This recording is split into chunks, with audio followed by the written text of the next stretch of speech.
El mar que nos rodeaba se congeló de la noche a la mañana. Tan solo ayer las olas rompían contra el casco de nuestro buque de investigación, el Estrella Polar, y hoy nos hallábamos presos del hielo. El capitán Strelnikov nos había advertido que esto podía pasar. Los repentinos cambios de temperatura, típicos de estas latitudes, pueden transformar un mar relativamente tranquilo en un caparazón de hielo en cuestión de horas.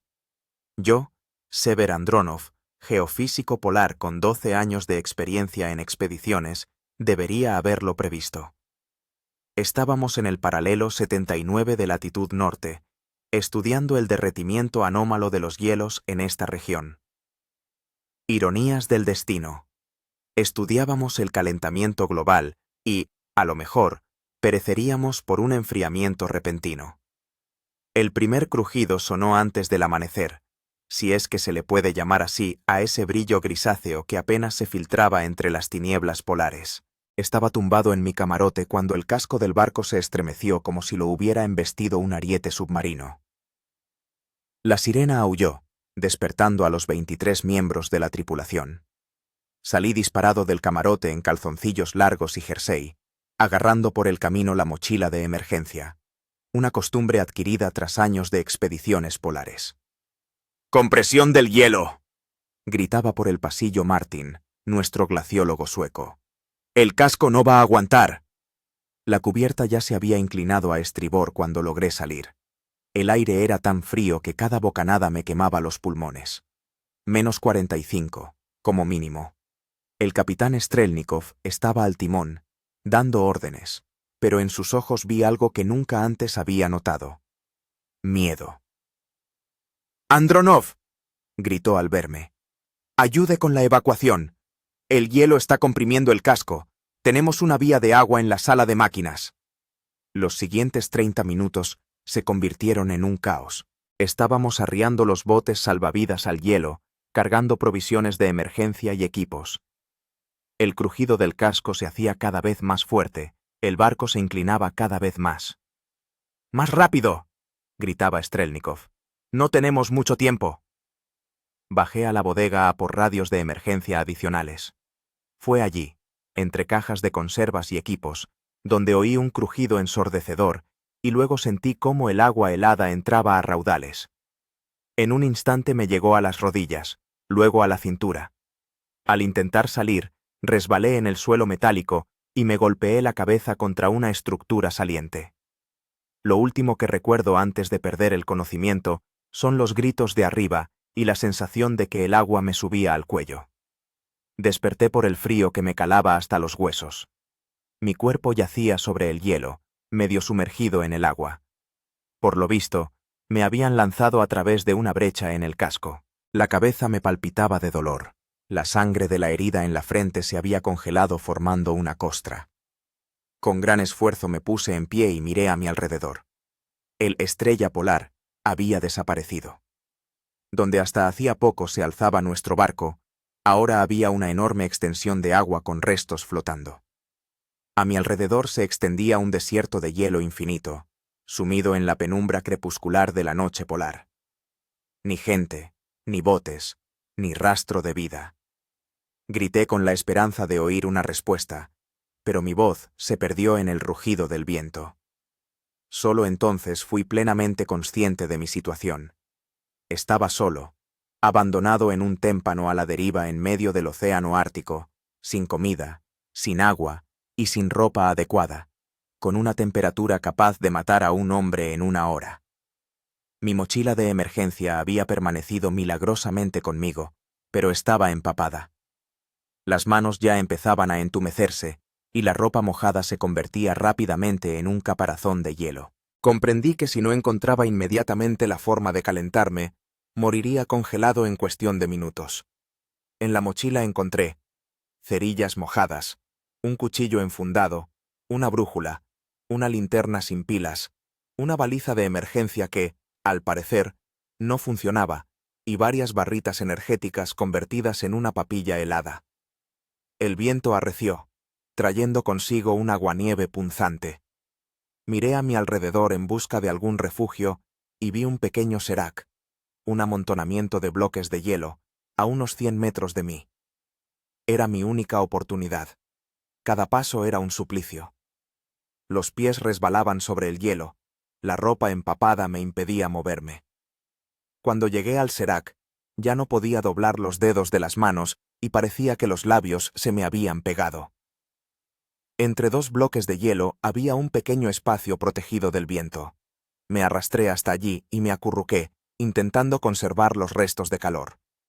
Los pensamientos se agolpaban. Sabía que tenía que hacer algo para sobrevivir, pero el cuerpo se negaba a obedecer y la conciencia se nublaba. No te duermas, me decía a mí mismo. Si te duermes, morirás. Empecé a frotarme las manos, los pies, la cara.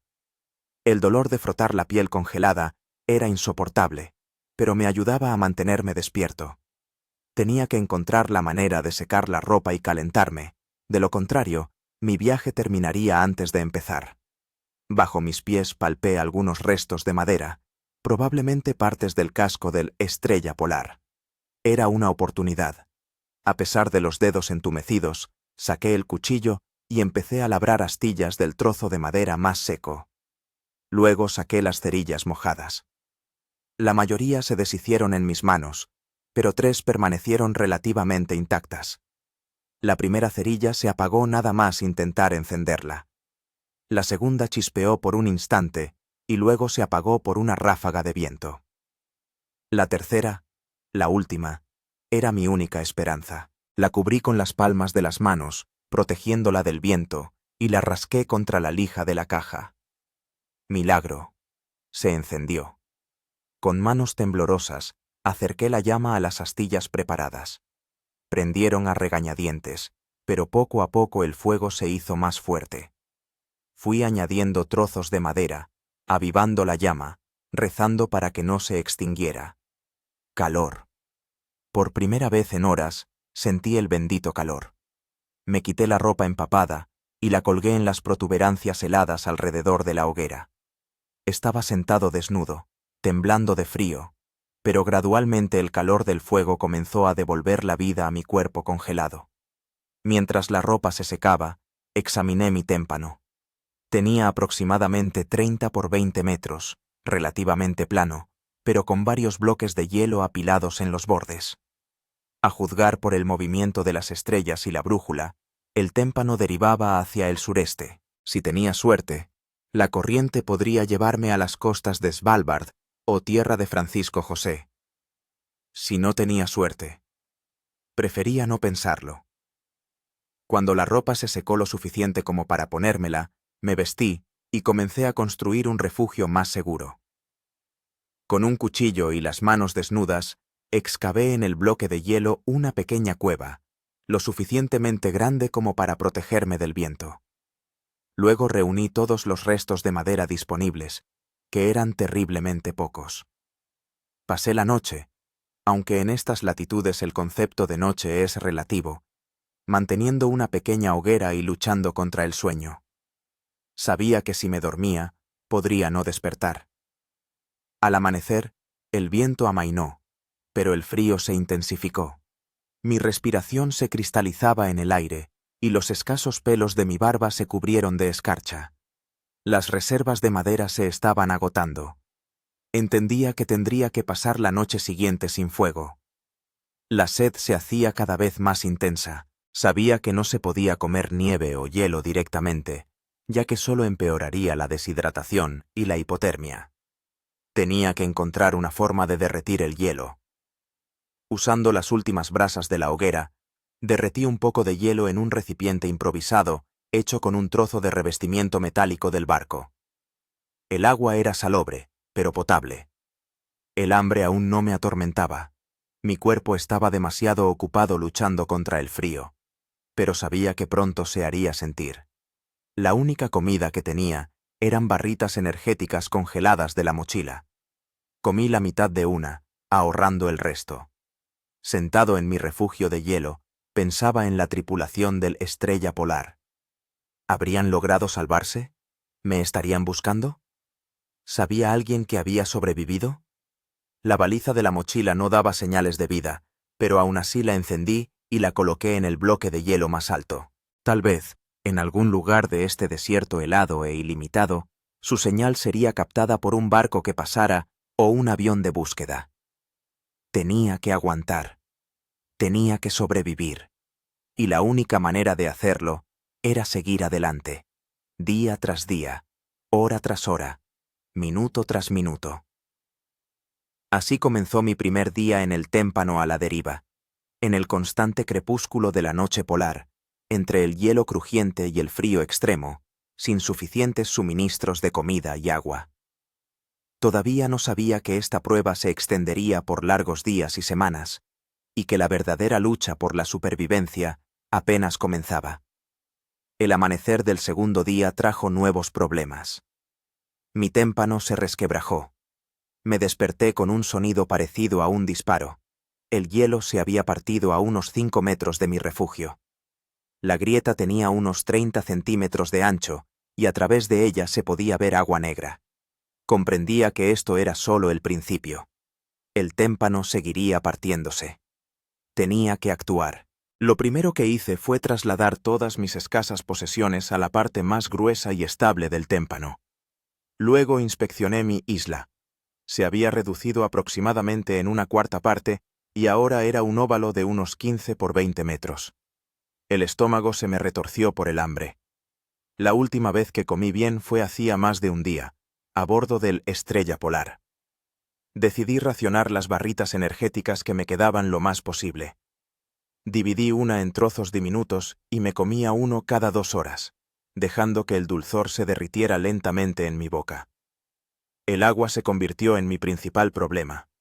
Sin fuego, no podía derretir el hielo. Tuve que usar el calor de mi cuerpo. Metía trozos de hielo en la placa de metal y la mantenía debajo de la ropa, pegada al abdomen. El proceso era terriblemente lento y me agotaba aún más, pero me proporcionaba varios sorbos de agua cada pocas horas. El tercer día apareció el sol, o mejor dicho, su pálido reflejo, que apenas se elevó sobre el horizonte. Era una buena señal. Significaba que la noche polar estaba terminando y que estaba derivando hacia el sur. Aprovechando este corto día de luz, que no duró más de 3 horas, examiné el horizonte con la esperanza de ver tierra o un barco. Nada, solo campos de hielo sin fin. Al anochecer del tercer día, descubrí que el hielo debajo de mí se había vuelto más delgado. Se hundía ligeramente bajo mi peso. Esto significaba que estaba derivando hacia aguas más cálidas y que mi refugio de hielo podría derretirse antes de que llegara a tierra. Decidí construir una balsa. Entre los escombros arrojados al témpano había trozos de madera de diferentes formas y tamaños. Usando cordones de mis botas y tiras cortadas de mi camiseta, até varios trozos de madera. El resultado fue una estructura de aproximadamente 1 metro por 1,5 metros.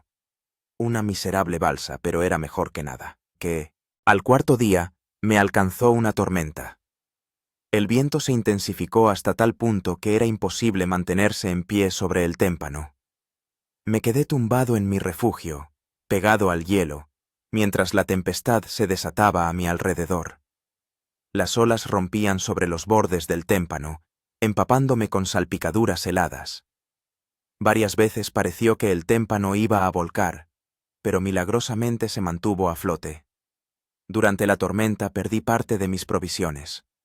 Una ola se llevó los 2 barritas energéticas que me quedaban y la lámina de metal que usaba para derretir hielo.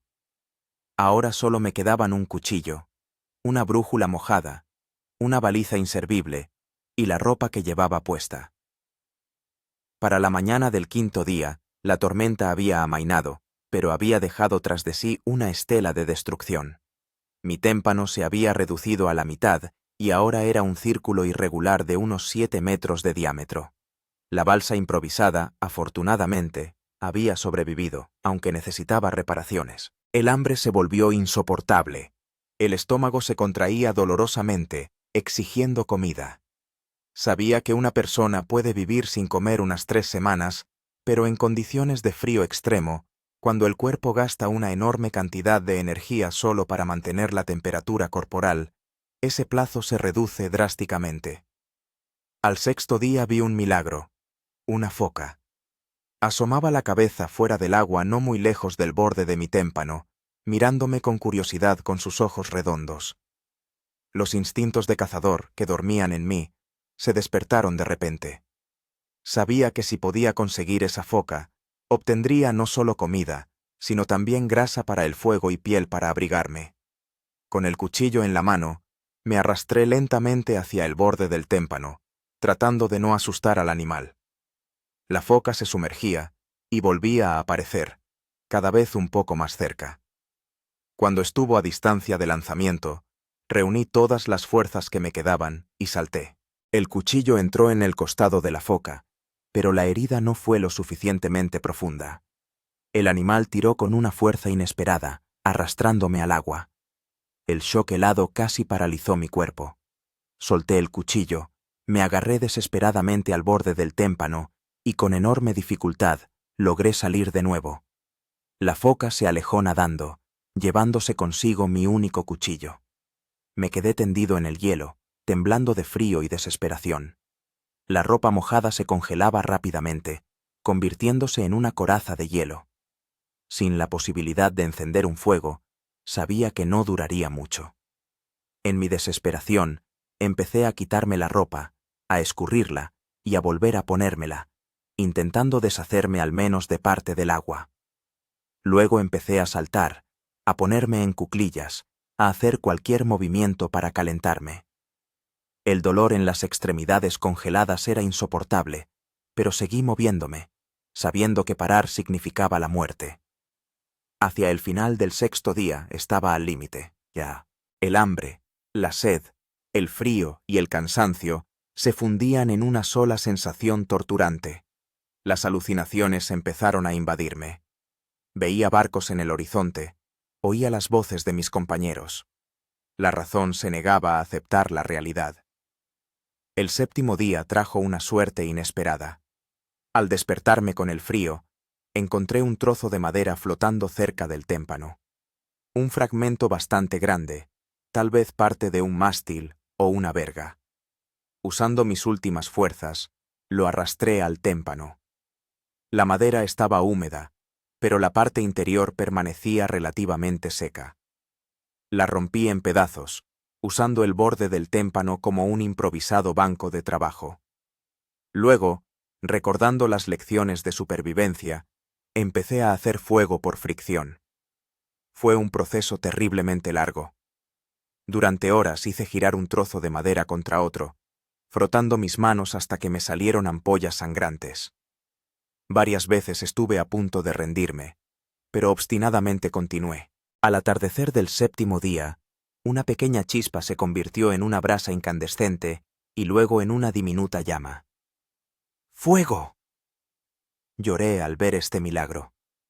Con cuidado, fui añadiendo astillas, avivando la llama hasta que alcanzó un tamaño decente. El calor se extendió por mi cuerpo extenuado, devolviéndome la esperanza. Lo primero que hice fue derretir hielo y beber hasta saciarme. Luego me quité la ropa y la colgué alrededor de la fogata. Mi cuerpo desnudo se cubrió de piel de gallina, pero la proximidad del fuego hacía que el frío fuera soportable. Mientras la ropa se secaba, examiné mis extremidades. Varios dedos de los pies y las manos estaban blancos y no sentían dolor. Una clara señal de congelación. Empecé a frotarlos suavemente, restableciendo gradualmente la circulación sanguínea. El dolor era insoportable, pero sabía que era una buena señal. Significaba que los tejidos aún estaban vivos. Pasé la noche junto a la fogata, manteniendo el fuego y disfrutando del calor. Por primera vez en una semana, me permití descansar de verdad. El sueño fue inquieto, lleno de pesadillas, pero al menos fue sueño. La mañana del 8.º día trajo una nueva prueba. Mi témpano seguía derritiéndose, y ahora no tenía más de 5 metros de diámetro. Entendí que pronto se volvería demasiado pequeño para mantenerme a flote. Había llegado el momento de usar la balsa. La reforcé con los trozos de madera que me quedaban, creé una pequeña elevación en el centro donde podía sentarme relativamente seco, e incluso fabriqué un remo rudimentario con un trozo de madera plano. Pasé el resto del día preparándome. Recogí todos los trozos de madera utilizables para mantener el fuego. Había creado una reserva de agua dulce derritiendo hielo en un recipiente improvisado, hecho con un trozo de plástico que encontré entre los escombros. El hambre se volvía cada vez más acuciante. Intenté pescar usando hilos de mi ropa y un trozo de metal doblado como anzuelo, pero sin éxito. El agua alrededor del témpano estaba demasiado fría para la mayoría de los peces. El 9º día amaneció con un crujido. Mi témpano se partió por la mitad. Apenas tuve tiempo de saltar a la parte más grande cuando la más pequeña se hundió. Ahora me quedaba un trozo de hielo de no más de 3 metros de diámetro. Tenía que tomar una decisión de inmediato. Trasladé mi balsa al agua, aseguré en ella los restos de mis provisiones de madera y agua, y luego me pasé yo con cuidado. La balsa se mantenía a flote de manera precaria, pero al menos se mantenía. Usando un remo hecho a mano, comencé a remar en la dirección que, según mis cálculos, debía llevarme a tierra firme. Las islas Svalbard. El avance era desesperadamente lento. La corriente a menudo me desviaba, y la debilidad por el hambre y el frío me impedía remar con eficacia. Al final del 9º día, calculé que no había recorrido más de 3 kilómetros. La noche en la balsa fue una auténtica tortura. No podía encender fuego por miedo a incendiar mi única oportunidad de salvación, y tuve que soportar un frío penetrante. La mañana del 10º día me recibió con niebla. Una densa cortina lechosa lo envolvía todo, haciendo imposible la navegación. Seguí remando, guiándome solo por la brújula, pero sin la certeza de ir en la dirección correcta. Hacia el mediodía, la niebla se disipó y vi algo que hizo que mi corazón latiera más rápido. Una línea oscura en el horizonte. Tierra. O, al menos, una gran acumulación de hielo, lo que también sería una salvación. Con renovadas fuerzas, me lancé a remar con todas mis ganas, pero la distancia se acortaba a paso de tortuga. Al caer la tarde, todavía estaba al menos a 10 kilómetros de mi objetivo, y mis fuerzas flaqueaban. La noche del 11º día trajo una tormenta. Las olas zarandeaban mi frágil balsa como a una astilla de madera. Varias veces me vi en el agua y con gran dificultad logré volver a subir. Para la mañana, de mis provisiones de madera y agua no quedaba casi nada, y la balsa se mantenía a flote por los pelos. El 12º día fue, posiblemente, el más duro. El agotamiento había llegado al límite. No podía levantar la mano con el remo sin un esfuerzo de voluntad sobrehumano. Mis labios se agrietaron por las salpicaduras saladas, y mi piel se cubrió de dolorosas ampollas debido a una mezcla de quemaduras solares y congelación. La línea oscura en el horizonte se hacía más nítida, pero aún parecía inalcanzable. Empecé a perder el conocimiento durante breves periodos de tiempo, cayendo en el olvido y despertando por las frías salpicaduras. En un momento dado, cuando ya no me quedaban fuerzas, vi un punto negro en el cielo. Al principio pensé que era una alucinación o un pájaro, pero el punto crecía, convirtiéndose en ¡un helicóptero! Empecé a agitar los brazos, a gritar, a hacer todo lo posible para llamar la atención. El helicóptero se acercaba, y vi en su costado un emblema familiar: el Servicio de Rescate Noruego. Cuando la cesta de rescate descendió junto a mi desvencijada balsa, no podía creer que la prueba estuviera llegando a su fin. Unas manos fuertes me subieron a bordo, me envolvieron en una manta térmica y me dieron agua. «Llevamos 2 semanas buscándole», dijo en un ruso chapurreado uno de los rescatistas. El resto de la tripulación del Estrella Polar fue rescatada el mismo día, pero a usted no le encontraron. El capitán Strelnikov insistió en que se continuara la búsqueda. Quería preguntar por el destino de mis compañeros, por cómo habían sobrevivido, pero las fuerzas me abandonaron.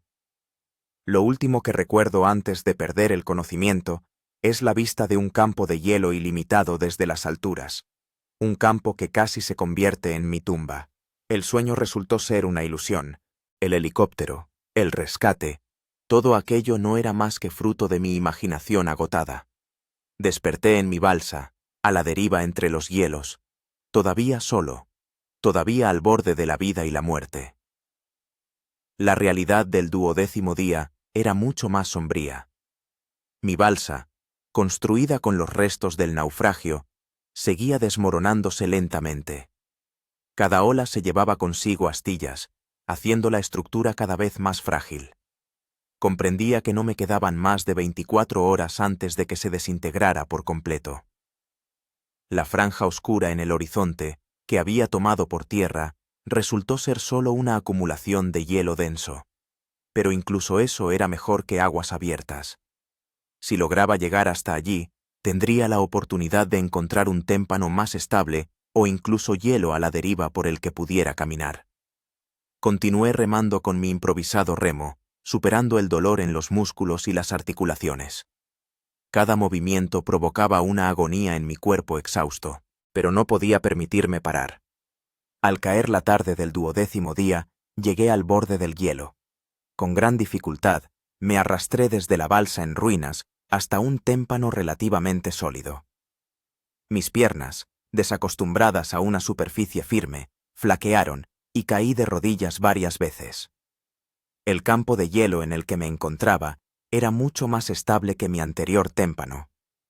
Se extendía durante varios kilómetros en todas las direcciones, con raras grietas y separaciones. Decidí avanzar hacia el sur, orientándome por la posición del sol y las estrellas. El 13º día trajo nuevas pruebas. Descubrí que mi pierna derecha se había hinchado y enrojecido alrededor de una vieja herida, sufrida durante el naufragio. Infección. En las condiciones del Ártico, sin antibióticos ni tratamiento adecuado, esto podría convertirse rápidamente en una amenaza mortal. Lavé la herida con agua de deshielo y la vendé con un trozo limpio de tela, arrancado del forro de la chaqueta. Era todo lo que podía hacer en esas circunstancias. Moverme se hizo mucho más difícil. Cada paso resonaba con un dolor pulsante en la pierna. Pero seguí caminando, apoyándome en un bastón improvisado hecho con un trozo de madera rescatado de la balsa. Al final del 13º día, había recorrido, según mis cálculos, unos 5 kilómetros. Era una distancia miserable para los estándares normales, pero en mi estado parecía una verdadera hazaña. Por la noche, monté un campamento improvisado al abrigo de un pequeño saliente de hielo. Con los trozos de madera que me quedaban, encendí una pequeña fogata, más por consuelo moral que por calor. La llama era tan débil que apenas iluminaba mis manos, pero incluso esa mísera luz me daba esperanza. El 14º día comenzó con una ventisca. El viento se intensificó hasta tal punto que era imposible mantenerse de pie. El aguanieve me golpeaba la cara, se metía en la nariz y las orejas, y me cegaba. Me refugié detrás del saliente de hielo, envuelto en los restos de mi ropa, y esperé a que la tormenta amainara. La ventisca continuó durante todo el día y la noche. La temperatura bajó aún más, alcanzando, según mi sensación, los 50 grados bajo cero. Sin movimiento, sin refugio ni comida suficientes, me encontraba al borde de la vida y la muerte. Al amanecer del 15º día, la ventisca había amainado, pero había dejado tras de sí un paisaje de pesadilla. Todo estaba cubierto de nieve fresca, que ocultaba peligrosas grietas y lagunas. Moverse se había vuelto aún más peligroso. La infección en la pierna progresaba. La hinchazón había aumentado, aparecieron vetas rojas que ascendían desde la herida por la pantorrilla, signo de que la infección se estaba propagando por el sistema linfático. Sabía que sin atención médica no me quedaban más que unos pocos días. La sepsis me mataría antes que el hambre o el frío. Este pensamiento me infundió una desesperada determinación. A pesar del dolor, seguí avanzando hacia el sur, comprobando cada paso con el bastón para no caer en una grieta oculta. El progreso era dolorosamente lento, pero no me permitía detenerme por mucho tiempo, sabiendo que la inmovilidad podría significar la muerte. Al anochecer del 15º día, noté algo que hizo que mi corazón latiera más rápido. Puntos oscuros en el horizonte, moviéndose en una trayectoria extraña. Pájaros. Su presencia podría significar la cercanía de tierra o agua abierta, rica en peces.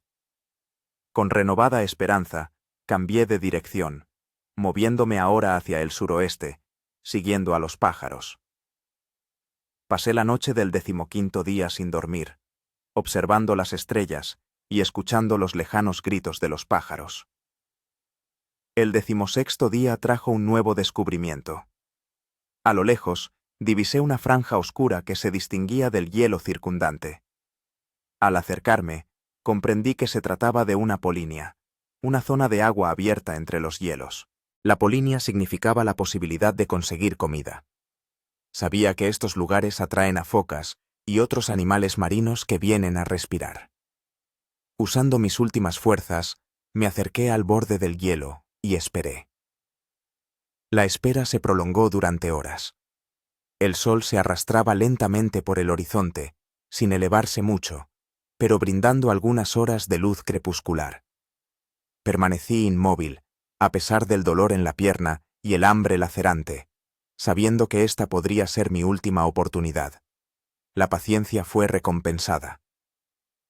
Al acercarse la noche, noté movimiento en el agua y luego apareció la cabeza de una foca. El animal salió con cautela al hielo, a unos 30 metros de mí, y comenzó a calentarse al sol. No tenía armas, salvo el trozo de madera afilado que me servía de bastón. Pero el hambre me dio un coraje desesperado. Comencé a arrastrarme lentamente hacia la foca, tratando de no hacer ruido. Cuando quedaban unos 10 metros hasta el animal, me detectó y comenzó a moverse rápidamente hacia el agua. En un salto desesperado, me lancé hacia adelante, clavando el extremo afilado del bastón en el costado de la foca. El golpe no mató al animal, pero lo hirió gravemente. Comenzó una lucha desesperada. La foca, a pesar de la herida, era un oponente fuerte. Se debatía, tratando de llegar al agua, mientras yo, abrazándola con mis brazos, intentaba mantenerla en el hielo. En un momento dado, nos encontramos al borde mismo del témpano. Un instante más, y ambos nos habríamos desplomado en el agua helada. Con un último esfuerzo, volqué a la foca sobre su espalda y hundí el bastón más profundamente, apuntando al corazón. El animal se estremeció varias veces y se quedó quieto. Yo yacía a su lado, respirando con dificultad, sin creerme mi suerte. Por primera vez en 16 días tenía comida. Usando los bordes afilados del hielo y mis dientes, empecé a descuartizar el cuerpo. Era un proceso sucio y sangriento, pero actué con la eficiencia desesperada de un hombre que lucha por su vida. Lo primero que hice fue comerme un pequeño trozo de hígado crudo, la parte más nutritiva. El sabor era insoportablemente amargo, pero me obligué a tragar la comida, sabiendo que me salvaría la vida. Después corté tiras de grasa y las usé para encender el fuego. La grasa de foca ardía lentamente, pero daba el calor suficiente para derretir hielo y cocinar la carne. Esa noche fue la primera en muchos días que me permití un verdadero descanso. Saciado y calentado por el fuego de grasa de foca, me quedé profundamente dormido. La mañana del día 17 trajo nuevas fuerzas. La comida y el descanso habían hecho su trabajo. Incluso la infección en mi pie parecía haber remitido un poco. Despiecé el resto de la foca, separando la carne de los huesos y la grasa de la piel. Estiré la piel sobre el hielo, la limpié de restos de grasa y empecé a secarla bajo el débil sol. Se podría usar para hacer ropa más cálida o un saco para guardar la carne. La reserva de comida me daba tiempo para planificar con más cuidado.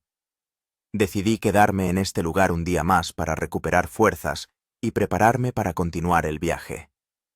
Utilizando los huesos de la foca, creé herramientas primitivas. Un cuchillo hecho con una costilla afilada, una aguja de un hueso delgado.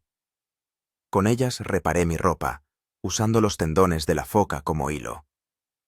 El día 18 lo dediqué a fabricar equipo más fiable. Con la piel de la foca, hice una especie de saco para almacenar carne y grasa. Parte de la piel la usé para reforzar mis botas, que casi se habían deshecho durante mi viaje. También creé un mapa rudimentario sobre un trozo de piel, marcando mi posición aproximada y la dirección de movimiento.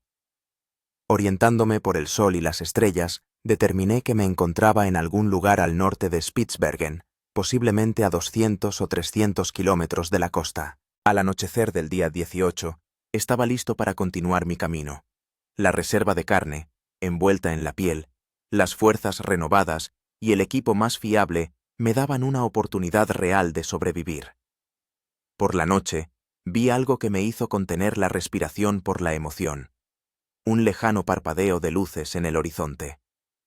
Podría ser un barco, o, lo que es más probable, una estación polar en una de las islas remotas. Con los primeros rayos de sol del día 19, me dirigí en dirección a las luces que había visto. Moverme era más fácil. Mi cuerpo, alimentado, funcionaba de forma más eficiente, y las botas mejoradas protegían mis pies del frío.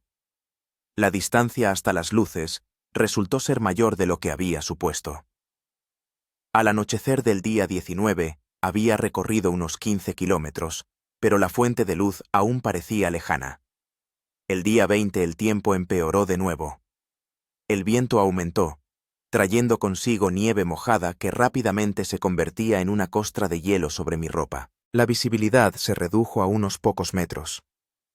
Continué moviéndome, guiándome solo por la brújula y mis cálculos. Las luces ya no se veían debido al mal tiempo, pero confiaba en que me estaba moviendo en la dirección correcta. Al anochecer del día 20, llegué al borde de un gran campo de hielo. Delante se extendía una franja de agua abierta de unos 200 metros de ancho y detrás de ella, una nueva acumulación de hielo. Era un obstáculo serio.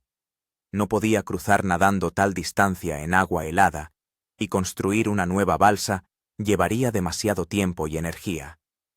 Decidí avanzar a lo largo del borde del hielo, esperando encontrar un lugar más estrecho o un puente de hielo. Los siguientes 2 días, el 21 y el 22, los pasé explorando el perímetro del campo de hielo. El día 23 encontré lo que buscaba, una estrecha franja de hielo que conectaba 2 grandes campos. El puente era frágil, de no más de 1 metro de ancho en el punto más estrecho, pero era mi única oportunidad.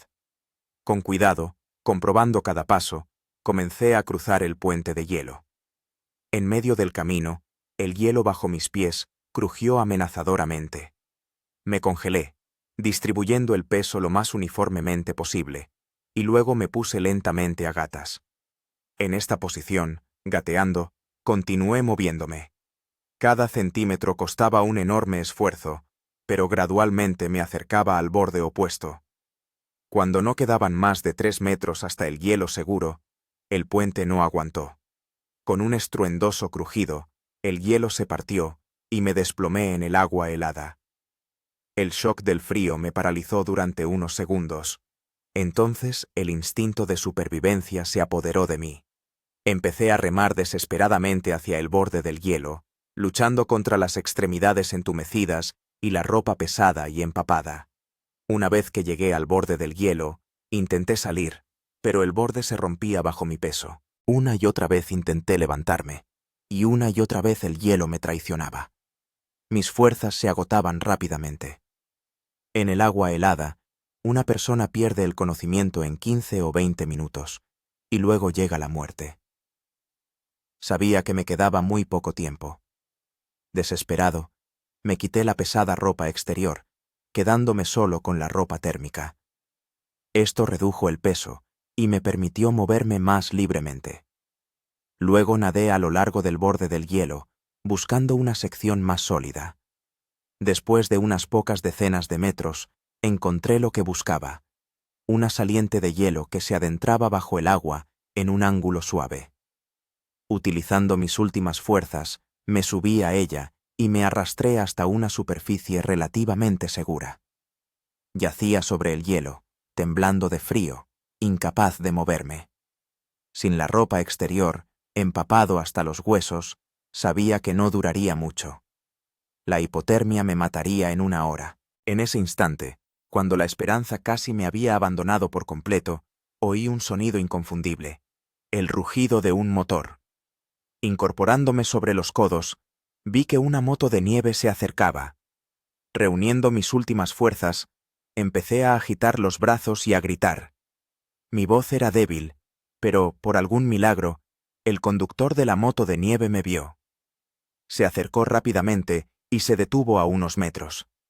Era un hombre fornido, con un mono térmico que llevaba el emblema de una estación polar noruega.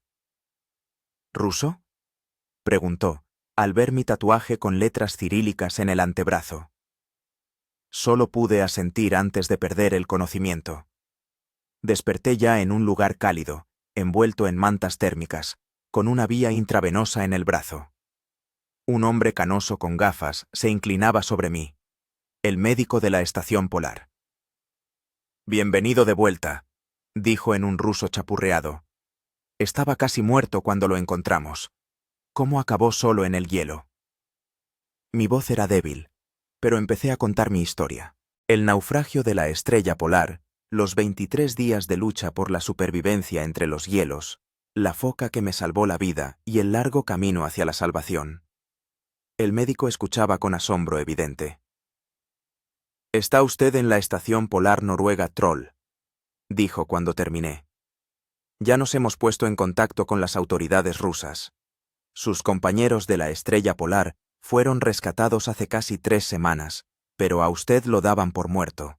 El capitán Strelnikov estará encantado de saber que está vivo». Cerré los ojos, sintiendo las lágrimas de alivio correr por mis mejillas. Mi travesía por el infierno helado había terminado. Había sobrevivido. La realidad resultó ser más cruda que mis ensoñaciones de rescate.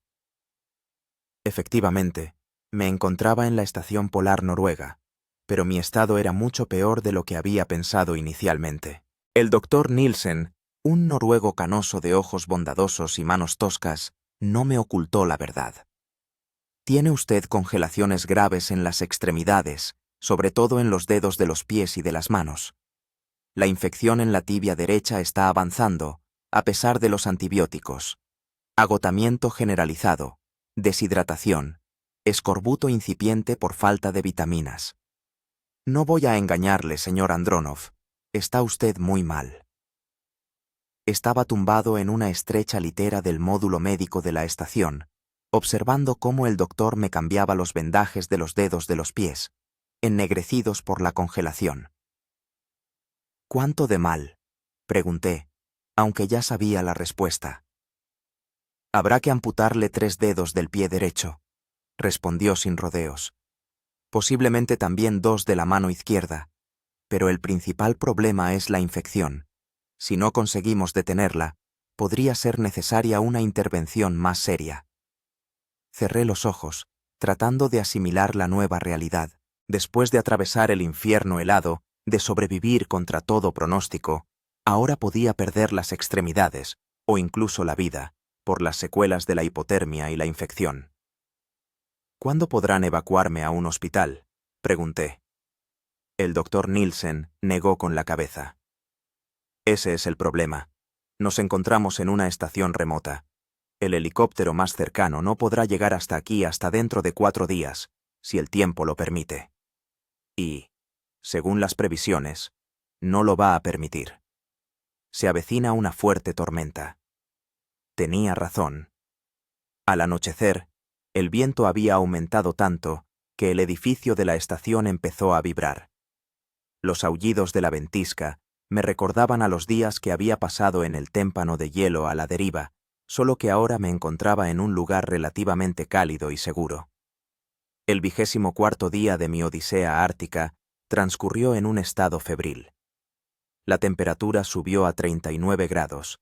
Me revolvía en la cama, perdiendo el conocimiento de vez en cuando. El doctor Nielsen no se apartaba de mí, cambiándome las vías intravenosas, inyectándome antibióticos, luchando por mi vida. En los momentos de lucidez, pude saber más sobre mis salvadores.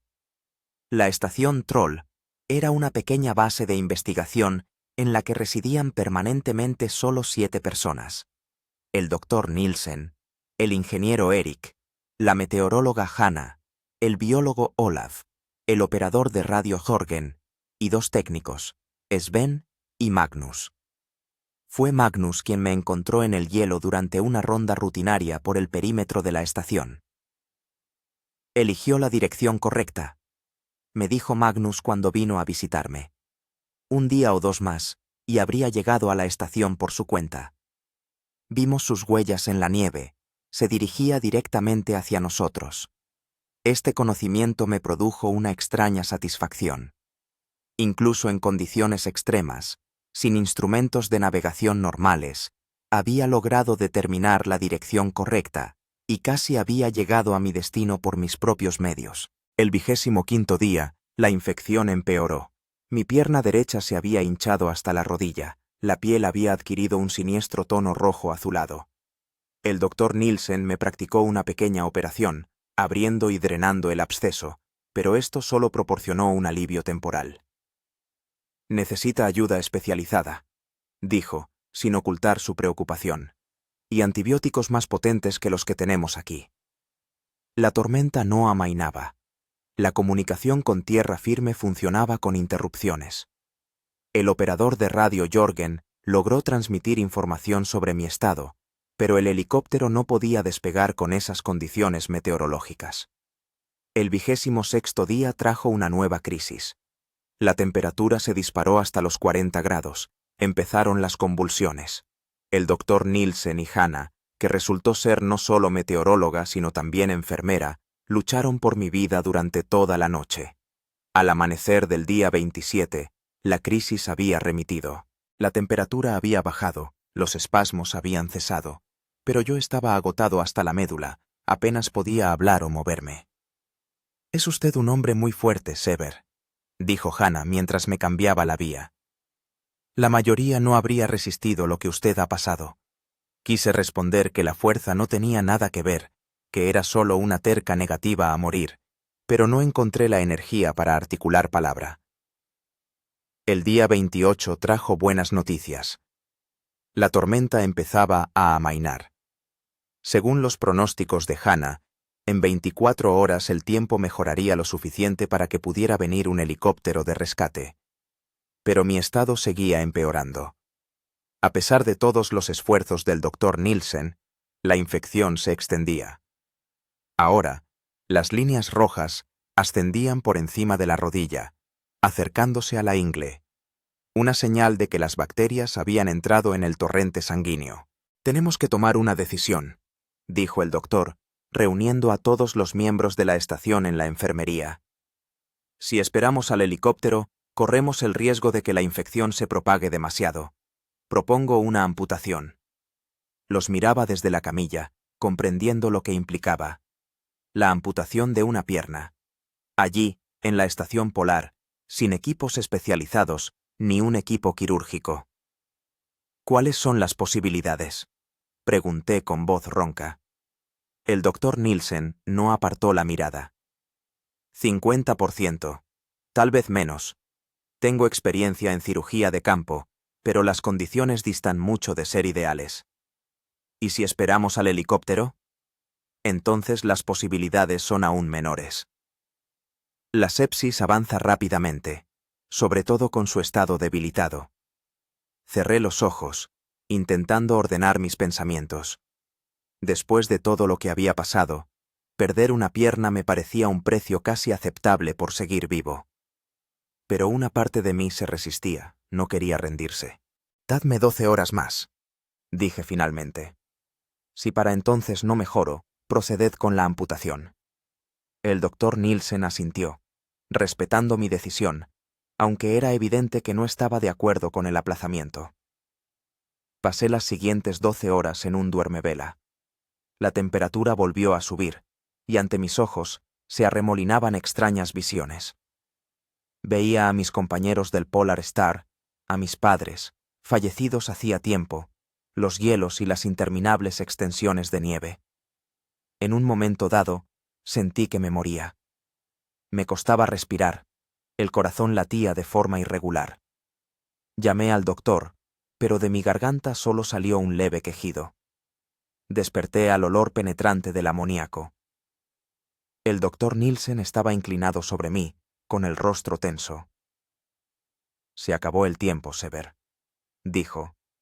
Tenemos que actuar de inmediato. Intenté decir algo, pero me interrumpió. Hay buenas noticias. El helicóptero despegó hace 1 hora. Estará aquí en 3 horas, pero no estoy seguro de que aguante tanto. Respiré hondo, sintiendo cómo el dolor me pulsaba en la pierna. Aguantaré, dije con firmeza. No me corte. Esperaré al helicóptero. El doctor vaciló, luego asintió. De acuerdo. Pero estaremos preparados para una intervención de emergencia si su estado empeora bruscamente. Las siguientes 3 horas fueron las más largas de mi vida. Cada minuto se alargaba hasta la eternidad. El dolor aumentaba en oleadas, cada una de las cuales parecía insoportable, pero luego daba paso a una relativa calma. Hannah se sentó a mi lado, tomándome la mano y contándome historias de su vida en Noruega, de los fiordos y la aurora boreal, de su familia y sus hijos. Su voz me servía de ancla, manteniéndome consciente. Finalmente, lo oímos. El lejano traqueteo de las hélices de un helicóptero. Al principio apenas perceptible entre el aullido del viento, se hacía cada vez más fuerte. «¡Están aquí!», exclamó Corgen, irrumpiendo en la enfermería. «El helicóptero está aterrizando». 15 minutos después, las puertas de la enfermería se abrieron, dejando entrar aire helado y a 3 personas con monos naranja brillante del servicio de rescate noruego. Entre ellos había un médico, que inmediatamente procedió a examinarme. «Tenía usted razón, doctor Nielsen», dijo tras el examen. «La situación es crítica. Necesitamos evacuar al paciente de inmediato». Me trasladaron a una camilla especial, me conectaron a monitores portátiles y goteros. La despedida del equipo de la estación Troll fue breve. Me habían salvado la vida, y sabía que nunca podría agradecérselo del todo. «Que se recupere, Sever», dijo el doctor Nielsen, estrechándome la mano. «Y escríbanos cuando vuelva a casa». Hannah se inclinó y me besó en la frente. «Es usted la persona más terca que he conocido. Use esa terquedad para recuperarse». Magnus, quien me había encontrado en el hielo, simplemente asintió. «Buena suerte, ruso. Te has ganado el derecho a vivir». El helicóptero despegó, alejándome de la estación Troll, el lugar donde había tenido una segunda oportunidad en la vida. Abajo se extendían las interminables extensiones de hielo por las que había vagado, luchando por cada paso. Ahora volaba sobre ellas, contemplando su fría belleza desde una distancia segura. El médico del helicóptero me inyectó un medicamento y el dolor empezó a remitir. La conciencia se nubló, pero antes de sumirme en el sueño, tuve tiempo de pensar. Había sobrevivido. Realmente había sobrevivido. El vuelo en helicóptero lo recuerdo vagamente. El dolor, a pesar de los analgésicos, me pulsaba en la pierna, y la conciencia se me escapaba de vez en cuando. El personal médico revisaba constantemente mis constantes vitales, decía algo por la radio, pero las palabras se convertían en un ruido ininteligible. Volví en mí ya en el hospital de Longyearbyen, el principal asentamiento del archipiélago de Svalbard. La luz brillante me lastimaba los ojos. A mi alrededor pululaban personas con batas médicas que hablaban una mezcla de noruego e inglés. «Señor Andronov, ¿me oye?», preguntó alguien en ruso. Con dificultad enfoqué la vista. Sobre mí se inclinaba un hombre de mediana edad, con gafas y barba corta. «Soy el doctor Sokolov, un médico ruso que trabaja en Longyearbyen. Le han traído con una grave infección y congelaciones. Ahora está en la unidad de cuidados intensivos. Le estamos preparando para una operación». «¿Mi pierna?», pregunté, moviendo la lengua con dificultad. «Haremos todo lo posible por conservarla», respondió él evasivamente. Pero no le voy a engañar. La situación es complicada. Las horas siguientes se fundieron para mí en una mancha confusa. Recuerdo que me llevaban por un pasillo, que me ponían una máscara de oxígeno, que una enfermera contaba del 10 al 1, y al llegar al 7, me hundí en la oscuridad.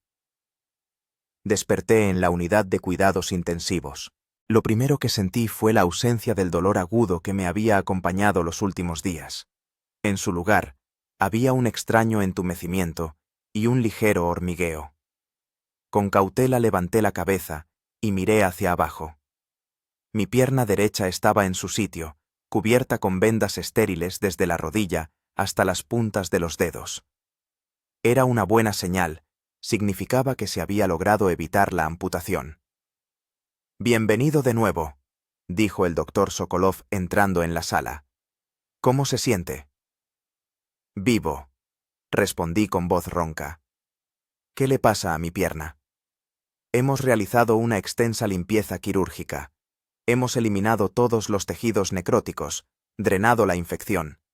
Tuvimos que amputar 3 dedos del pie, pero la mayor parte de la pierna se pudo conservar. Ha tenido mucha suerte, un día más, y habría sido imposible salvarla». Asentí, asimilando la información. Perder 3 dedos me parecía un precio pequeño por conservar la pierna y la vida. «¿Qué pasa con mis manos?», pregunté, notando que también estaban vendadas. «Congelaciones de 2º y 3er grado.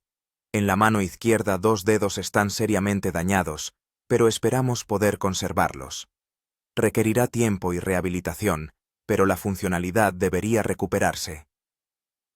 El doctor se sentó en el borde de la cama. «Sever, debo decirle que su historia es asombrosa. 28 días en condiciones árticas, sin el equipo ni los víveres adecuados. Es casi increíble. Muchos de mis colegas creen que debería haber fallecido en la primera semana». Sonreí débilmente. Yo mismo lo pensaba, sobre todo los primeros días. ¿Qué le mantenía? ¿Qué le daba fuerzas para seguir luchando? Me quedé pensativo. Esta pregunta me la había hecho muchas veces durante las largas travesías por el hielo. Cabezonería, supongo. Y miedo. Miedo a morir así, en el anonimato, sin despedirme de mis seres queridos. Y luego apareció una extraña determinación. Cada día de supervivencia se convertía en una pequeña victoria, y no quería renunciar a esas victorias. El doctor asintió. «Es muy importante encontrar su razón para sobrevivir. Cada uno tiene la suya». Se levantó. «Descanse. Mañana le haremos algunas pruebas más. Y mientras tanto, tiene una visita, si está en condiciones de recibirla». «¿Una visita?», me sorprendí. «¿Quién?» «Un representante del consulado ruso en Longyearbyen. Está aquí desde que se enteró de su rescate». Al cabo de unos minutos, entró en la sala un hombre alto con un traje impecable. «Andronov Sever Viktorovich, soy Karpov Dmitri Igorevich, cónsul de la Federación Rusa en Svalbard. Me alegra verle con vida». Me estrechó la mano derecha, evitando los dedos vendados. «Ya nos hemos puesto en contacto con sus familiares y compañeros. Todos están muy contentos con la noticia de su rescate. El capitán Strelnikov ha llamado personalmente varias veces, interesándose por su estado». La mención del capitán provocó un torrente de recuerdos del Estrella Polar y su tripulación. «¿Qué pasa con los demás? ¿Han sobrevivido todos?» Karpov se ensombreció. «Desgraciadamente no. De los 23 miembros de la tripulación, se han salvado 18. 4 fallecieron en el naufragio, cuando el barco fue aplastado por el hielo. A usted también le dábamos por muerto, hasta que llegó un mensaje de la estación Troll». Cerré los ojos, asimilando la información. 4 fallecidos. No me atreví a preguntar quiénes eran, no estaba preparado para escuchar los nombres. «En cuanto su estado se estabilice, organizaremos su transporte a Rusia», continuó Karpov, «probablemente a través de Oslo y de ahí a Moscú. Allí le recibirán sus familiares y representantes de su organización de investigación». Asentí, sintiendo cómo el cansancio me invadía por oleadas. La conversación me había agotado más de lo que esperaba. «Descanse, Sever Viktorovich», dijo Karpov, notando mi estado. «Volveré mañana. Si necesita algo, las enfermeras saben cómo contactar conmigo». Después de su marcha, me hundí en un sueño profundo y sin sueños. El primer descanso de verdad en muchas semanas. Los días siguientes en el hospital de Longyearbyen se fundieron para mí en una rutina monótona. Vendajes, inyecciones, goteros, exploraciones. Mi estado fue mejorando gradualmente. La temperatura se normalizó, la infección retrocedía bajo la presión de los antibióticos. Al tercer día de hospitalización, por primera vez pude sentarme en la cama sin ayuda. Al cuarto, levantarme apoyándome en el andador. La pierna derecha no respondía bien y la falta de 3 dedos afectaba mi equilibrio, pero el doctor Sokolov me aseguraba que, con el tiempo, aprendería a compensar esa deficiencia. «El cuerpo humano es asombrosamente adaptable», decía, ayudándome a dar los primeros pasos por la habitación. Especialmente un cuerpo tan testarudo como el suyo. Al quinto día me visitó el capitán Strelnikov. Había llegado en un vuelo especial desde Murmansk, a donde habían trasladado a los miembros supervivientes de la tripulación de la Estrella Polar. Al verme, el capitán no pudo contener la emoción. Aquel hombre siempre reservado y severo me abrazó, y sentí sus hombros temblar. «Perdóname, Sever», dijo, apartándose. «Deberíamos haberte buscado más tiempo. Deberíamos haberte encontrado». «No tiene la culpa, capitán», respondí.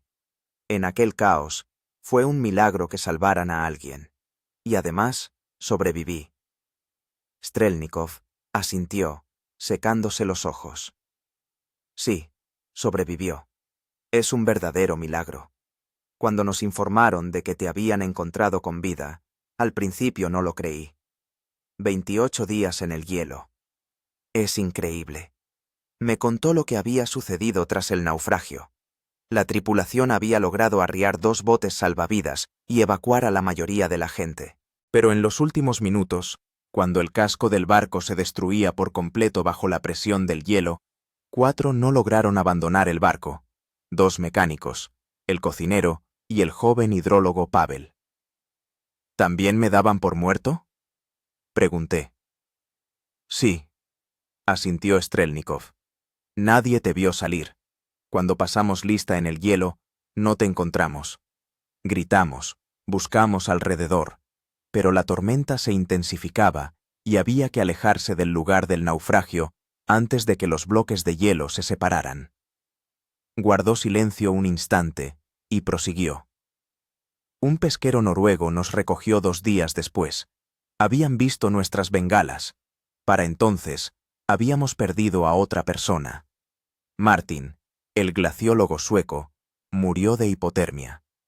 Le dio su chaqueta a una joven laboratorista, Ana. Recordé a Martin, un rubio alto con una sonrisa perpetua y pasión por los glaciares. Siempre decía que el hielo era la historia congelada del planeta, y que debíamos aprender a leerla antes de que fuera demasiado tarde. ¿Qué pasará con las investigaciones? ¿Con la expedición?, pregunté. Strelnikov se encogió de hombros. «Por ahora todo está suspendido. Se está investigando la causa de la catástrofe. La versión preliminar es un cambio imprevisto en las condiciones del hielo y defectos de diseño en el casco del barco, que no estaba preparado para soportar tanta presión». Me miró a los ojos. «Pero volveremos, Sever. Tal vez no este año, pero volveremos. El Ártico es demasiado importante como para dejarlo desatendido». Asentí, compartiendo su convicción. A pesar de todo lo que había pasado, sabía que yo también volvería. El Ártico casi me mata, pero también me demostró de lo que soy capaz cuando la vida está en juego. Al 7º día de mi estancia en el hospital, el doctor Sokolov me comunicó que mi estado era lo suficientemente estable como para ser trasladado a Rusia. «Mañana le trasladarán en un vuelo médico especial a Oslo, y de allí a Moscú», dijo. «Allí le esperan en el Instituto de Cirugía Vishnevsky. Tienen una excelente unidad de tratamiento de congelaciones y cirugía reconstructiva. Le agradecí sus atenciones y pregunté: «Doctor, sea sincero, ¿podré volver al trabajo de campo? ¿A las expediciones?». Sokolov se quedó pensativo. Desde el punto de vista médico, sus lesiones son graves, pero no fatales para la carrera de un investigador. La pérdida de los dedos del pie afectará su equilibrio y resistencia, pero con una rehabilitación adecuada y calzado especial se puede compensar. Los dedos de las manos deberían recuperar la mayor parte de su funcionalidad. Me miró con atención. Pero también hay un aspecto psicológico. Una experiencia traumática de este tipo puede dejar cicatrices profundas. Muchos, después de experiencias así, no quieren volver a actividades de riesgo. Negué con la cabeza. «Ese no es mi caso, doctor. Volveré». Sonrió. Por alguna razón, eso pensaba. Pues bien, permítame darle un consejo como médico con experiencia en condiciones extremas. No se precipite. Dele a su cuerpo tiempo para recuperarse por completo. Y no descuide la ayuda psicológica. Hablar de lo vivido es tan importante como tratar las lesiones físicas. Por la noche del mismo día, me visitó Hanna, la meteoróloga de la estación Troll, que me había cuidado durante los días más críticos. Había ido a Longyearbyen por trabajo y decidió ver cómo me encontraba. «Tiene mucho mejor aspecto», dijo, sentándose junto a la cama. «Cuando le encontramos en el hielo, sinceramente, no creía que sobreviviera». «Gracias a usted y al doctor Nielsen estoy aquí», respondí. «Nunca podré agradecerles lo suficiente». Hanna sonrió. «La mejor gratitud es verle vivo y recuperándose. ¿Sabe? Su historia ya es una leyenda en la estación». Magnus les cuenta a todos cómo encontró a un Robinson ruso en un bloque de hielo. Estuvimos hablando cerca de 1 hora. Hanna me contó que la tormenta que azotó durante mi rescate había sido una de las más fuertes de los últimos años. Las estaciones meteorológicas de todo el archipiélago registraron rachas de viento récord y un descenso anómalo de la presión. «La naturaleza parece haberles puesto a prueba hasta el final», dijo ella, «y han resistido». Antes de marcharse, Hanna me dejó su tarjeta de visita. «Escríbeme cuando vuelvas a casa. Y si alguna vez estás en Noruega, no dudes en ponerte en contacto conmigo». Le prometí que lo haría y nos despedimos. Quizás para siempre, pero con esa cálida sensación de conexión que surge entre personas que han pasado juntas por una prueba.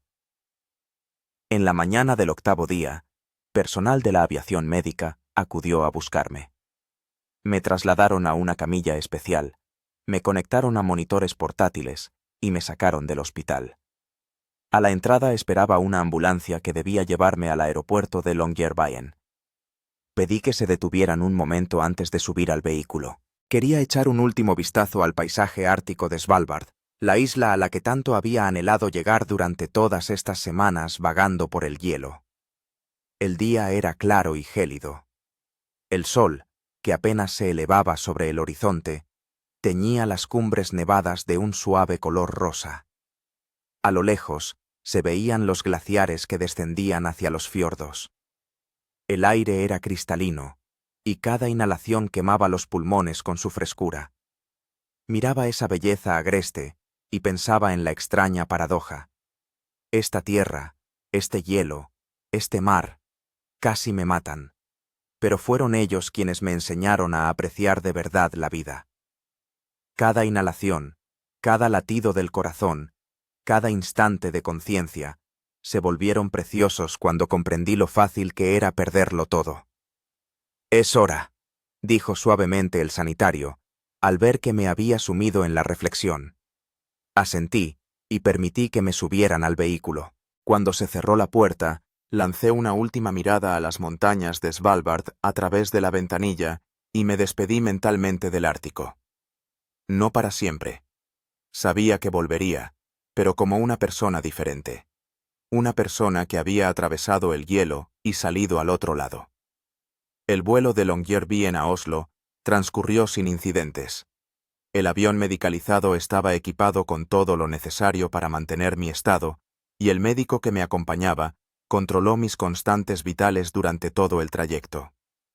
En el aeropuerto de Oslo me esperaba un enlace en un vuelo especial a Moscú. Durante las 2 horas de espera, se me acercó un periodista de un periódico noruego que de alguna manera se había enterado de mi historia. «Señor Andronov», se dirigió a mí en un ruso chapurreado. «Su historia de supervivencia ha conmovido a muchos. Podría responder a algunas preguntas para nuestro periódico». Estaba demasiado débil para una entrevista completa, pero accedí a un par de preguntas. «¿Qué fue lo más difícil durante su prueba?», preguntó el periodista. Me quedé pensando. No el frío ni el hambre, como muchos podrían pensar. Lo más difícil fue la soledad y la incertidumbre. No saber si te buscan, si alguien recuerda tu existencia, si tiene sentido tu lucha. Eso corroe el alma más que el frío el cuerpo. ¿Y qué le daba fuerzas para seguir adelante? La cabezonería, supongo. Y la extraña sensación de que aún no lo había hecho todo en esta vida. Hubo momentos en los que estuve a punto de rendirme, de simplemente tumbarme en el hielo y dormirme para siempre. Pero algo dentro de mí no me lo permitía. Una voz interior decía: un paso más, un día más. Puedes hacerlo. El periodista anotó mis palabras y me agradeció la entrevista. Más tarde supe que esta breve conversación se convirtió en la base de un extenso reportaje sobre la supervivencia en condiciones extremas, que fue reimpreso por muchas publicaciones en todo el mundo. Apenas recuerdo el vuelo a Moscú. La mayor parte del tiempo estuve durmiendo, agotado por los acontecimientos anteriores y los vuelos. Me desperté durante el aterrizaje, cuando el avión tocó la pista del aeropuerto de Sheremetyevo. En el aeropuerto me esperaba toda una delegación: representantes del Ministerio de Situaciones de Emergencia, directivos del Instituto de Investigación Científica del Ártico y la Antártida, donde yo trabajaba, periodistas y, lo más importante para mí, mi hermana Vera, el único pariente cercano que me quedaba tras la muerte de mis padres. Al ver su rostro lloroso pero feliz, por primera vez en todo este tiempo, me permití relajarme de verdad. Algo dentro de mí, que me había mantenido en tensión durante todas estas semanas, por fin se aflojó, y lloré como un niño, allí mismo, en la camilla, en medio del aeropuerto. Tranquilo, tranquilo, susurraba Vera, acariciándome la cabeza como cuando era niño. Estás en casa. Todo ha terminado. Desde el aeropuerto me trasladaron directamente al Instituto de Cirugía Vishnevsky, donde ya tenían preparada una habitación y reunido un equipo de especialistas. Comenzó una nueva etapa de mi odisea, un largo tratamiento y rehabilitación. Los primeros días en el hospital transcurrieron entre interminables exploraciones, curas y consultas. Los médicos evaluaron el estado de mis extremidades congeladas, revisaron el funcionamiento de mis órganos internos y controlaron la cicatrización de las heridas infectadas. «Ha tenido usted una suerte increíble», dijo el profesor Klimov, jefe del departamento de quemaduras. «Teniendo en cuenta las condiciones y el tiempo que ha estado expuesto al frío, debería haber perdido mucho más que 3 dedos del pie. Hemos visto casos de personas que sufrieron congelaciones graves en cuestión de horas a temperaturas mucho menos extremas». Sabía que tenía razón. Durante mi viaje por los hielos, vi cómo el frío mata, lenta, metódica, implacablemente. Que yo saliera con daños relativamente leves fue un auténtico milagro. En la segunda semana de mi estancia en el hospital, me empezaron a visitar colegas de la Estrella Polar, los que habían sobrevivido y estaban en Moscú. Sus relatos sobre el rescate completaron el cuadro de lo sucedido. Resultó que, después de la evacuación del barco que se hundía, pasaron 2 días en el hielo, tratando de sobrevivir en un campamento improvisado con botes salvavidas y lona. La temperatura bajaba hasta los 40 grados bajo cero y escaseaban la comida y el combustible. Fue entonces cuando perdieron a Martin. Murió de hipotermia tras darle su chaqueta a una joven empleada. Al tercer día, Un barco pesquero noruego los encontró tras cambiar su rumbo al divisar las bengalas. A todos los supervivientes los trasladaron a Longyearbyen y luego los repatriaron a Rusia. «Te estuvimos buscando, Sever», me dijo Strelnikov durante una de sus visitas. «El primer día gritamos, lanzamos bengalas, con la esperanza de que estuvieras cerca. Pero la tormenta se intensificaba y los bloques de hielo empezaron a separarse. Teníamos que movernos, de lo contrario, corríamos el riesgo de perder a más gente. No los culpé. En medio de una tormenta ártica, sobre un hielo a la deriva, con provisiones limitadas y heridos a cuestas, no podían permitirse una búsqueda prolongada. Hicieron lo que debían hacer. Salvaron a quienes pudieron. La tercera semana en el hospital la dediqué a los primeros pasos de la rehabilitación. La fisioterapeuta Marina Igorevna, una mujer de mano de hierro e infinita paciencia, me obligaba a aprender a caminar de nuevo, a sujetar objetos, a realizar las acciones más sencillas que antes me parecían automáticas. Su cerebro debe crear nuevas conexiones, explicaba cuando me enfadaba por mi torpeza. El cuerpo ha cambiado, y el sistema nervioso debe adaptarse a esos cambios. Cada día era una batalla, el dolor, el cansancio, la frustración por el lento progreso. Todo ponía a prueba mi paciencia. Pero recordaba los días en el bloque de hielo, cuando cada paso era una victoria sobre la muerte, y seguía trabajando. En la cuarta semana ocurrió algo que llevaba tiempo esperando. Me visitó el psicólogo del Ministerio de Situaciones de Emergencia, especializado en trabajar con personas que han vivido situaciones extremas. «Me llamo Igor Leonidovich», se presentó un hombre bajo de estatura con una mirada atenta. «Estoy aquí para ayudarle a procesar la experiencia que ha vivido». Al principio me mostré escéptico. Me parecía que ningún psicólogo podría entender lo que yo había pasado, pero Igor Leonidovich no intentó fingir que lo entendía. Simplemente escuchaba, atentamente, sin interrumpir, haciendo preguntas solo cuando yo me callaba. Y empecé a hablar. Primero de mala gana, a trompicones, solo sobre los hechos. Después, cada vez con más libertad, permitiendo que las emociones se filtraran en el relato. Sobre el miedo en los primeros días después del naufragio. Sobre la desesperación, cuando me di cuenta de que no podía esperar ayuda de nadie. Sobre los momentos de debilidad, cuando estuve a punto de rendirme. Sobre la extraña calma que llegaba en los momentos más difíciles, como si una parte de mí se desprendiera de lo que estaba pasando y observara desde fuera. ¿Sabe qué es lo curioso?, dije durante una de las sesiones. En algún momento dejé de tenerle miedo a la muerte. No es que me resignara a ella o la aceptara, simplemente se convirtió en parte del paisaje, como los hielos, el frío, el hambre. Un factor más a tener en cuenta, pero nada más. Igor Leonidovich asintió. Eso se llama adaptación disociativa. Su mente le estaba protegiendo, creando una distancia emocional de una amenaza que no se podía evitar, pero con la que había que coexistir. Hizo una pausa y añadió: esa adaptación ayuda a sobrevivir en condiciones extremas, pero puede crear problemas al regresar a la vida normal. A veces, la gente sigue manteniendo esa distancia de todo, de los seres queridos, del trabajo, de sus propias emociones. Entendía lo que decía.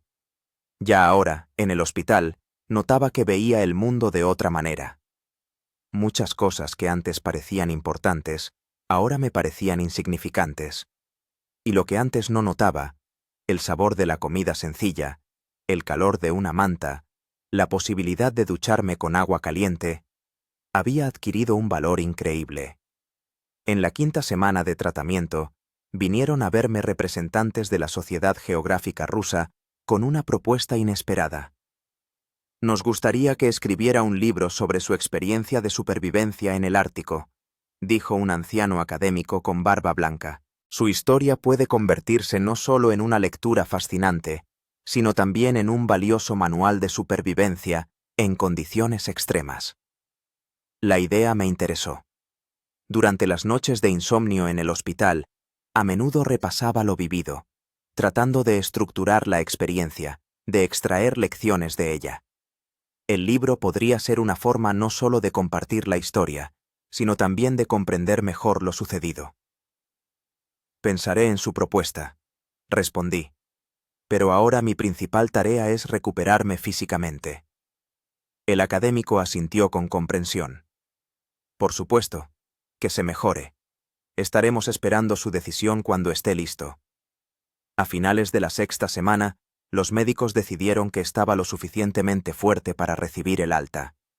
Tendría que continuar el tratamiento de forma ambulatoria, visitando regularmente al fisioterapeuta, al cirujano y al psicólogo, pero el curso principal había terminado. La víspera del alta, el profesor Klimov vino a verme. Sever Viktorovich, quería felicitarle personalmente por su recuperación.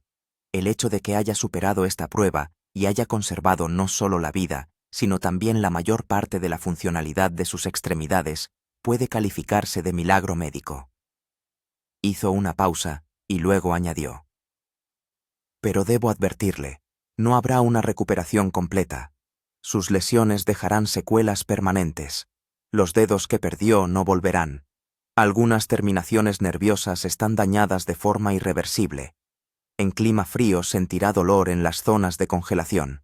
Esa es la realidad con la que tendrá que vivir. Asentí.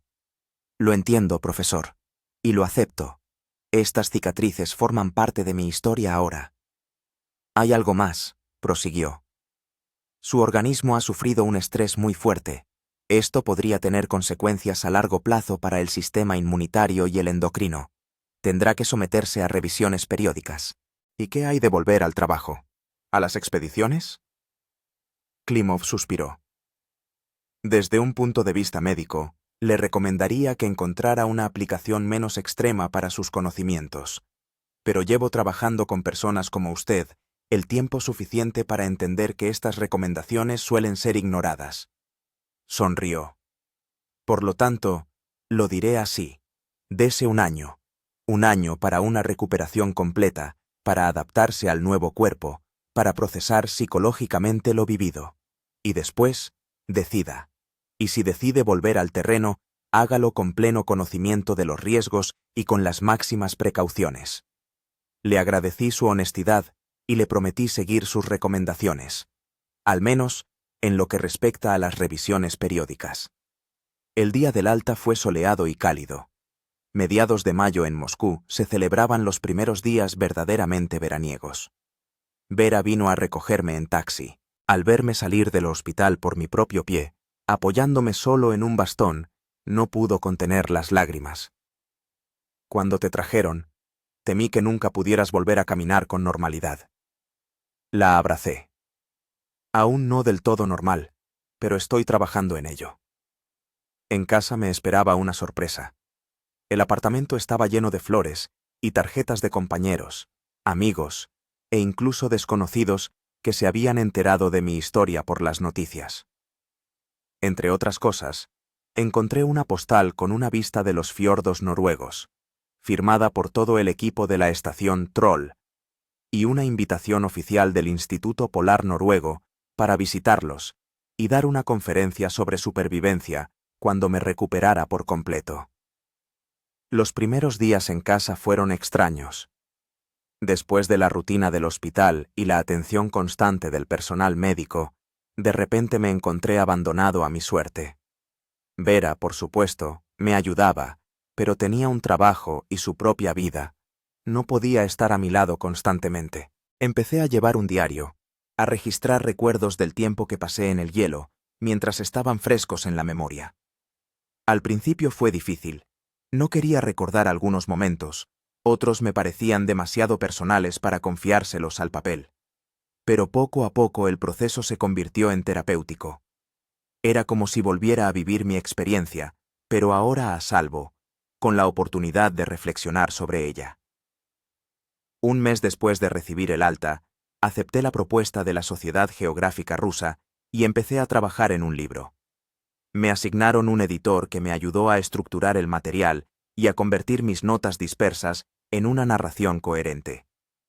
Paralelamente, seguía con la rehabilitación. Iba al fisioterapeuta 3 veces por semana. Aprendía a usar de nuevo las manos con los dedos dañados. Me adaptaba a caminar con el pie cambiado. El progreso era lento, pero constante. A finales del verano ya podía caminar sin bastón distancias cortas, aunque los paseos largos todavía me cansaban. En otoño me invitaron a dar una conferencia a los estudiantes de la Facultad de Geografía de la Universidad Estatal de Moscú. Era mi primera aparición pública desde mi regreso y estaba nervioso. Pero cuando empecé a hablar, todos los miedos se desvanecieron. Les hablé de la supervivencia en el Ártico, de la toma de decisiones en condiciones extremas, de lo importante que es no entrar en pánico y resolver metódicamente los problemas uno tras otro. Los estudiantes escucharon con genuino interés, hicieron preguntas inteligentes. Después de la conferencia, una chica con ojos serios se acercó a mí. Dígame, ¿tiene miedo de volver al Ártico después de todo lo que ha pasado? Reflexioné sobre su pregunta.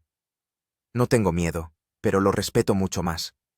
El Ártico me ha demostrado lo despiadado que puede ser, pero también me ha enseñado mucho sobre mí mismo. Es una relación extraña. Una mezcla de respeto, precaución y, sí, un cierto amor. Para el invierno terminé el primer borrador del libro. Releyéndolo, me sorprendió lo terapéutico que había sido el proceso de escritura. Muchos momentos que antes me causaban ansiedad al recordarlos, ahora parecían simplemente parte de la historia, importante, pero ya no traumatizante. En diciembre, cuando la primera nevada cubrió Moscú, recibí una carta del capitán Strelnikov. Me informaba de que se planeaba una nueva expedición al Ártico para el verano siguiente. No en barco, sino en aviones y helicópteros, con base en tierra firme. Y le gustaría contar conmigo en el grupo científico. Entiendo que después de lo que has pasado quizás no quieras volver, escribía. Y nadie te culpará por esa decisión. Pero si estás dispuesto, agradeceremos tu experiencia y conocimientos. Estuve largo rato mirando la carta, sin saber qué responder. Una parte de mí anhelaba regresar, volver a ver esas extensiones heladas sin límites, ahora desde una distancia segura. Otra parte recordaba el horror de la soledad, el frío, la constante lucha por la supervivencia. Finalmente, decidí posponer la decisión. Como me aconsejó el profesor Klimov, me daría un año para recuperarme y luego decidiría. Pasé el año nuevo en casa, rodeado de mis amigos más cercanos y mi hermana.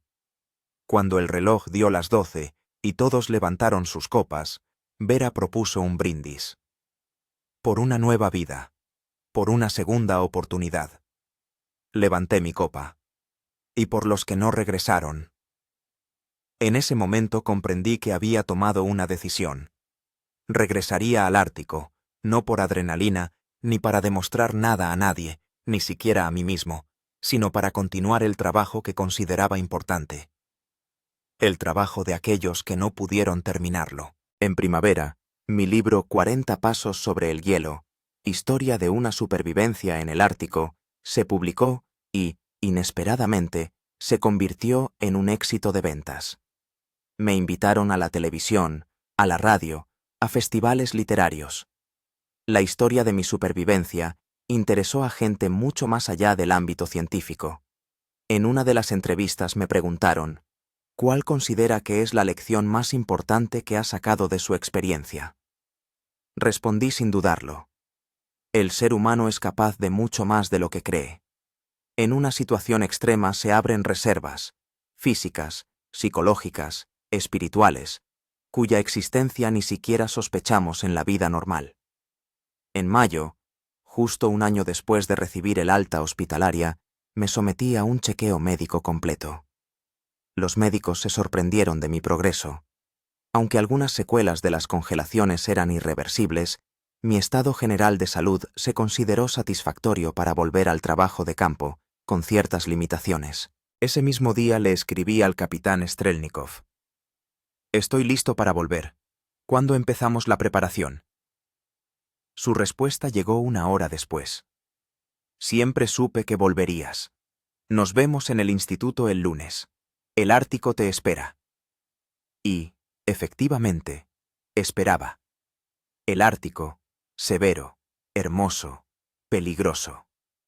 El lugar que casi me mata, pero que también me dio una nueva vida y una nueva comprensión de mí mismo. Regresaba a él no como una víctima, sino como un hombre que había superado una prueba y se había fortalecido.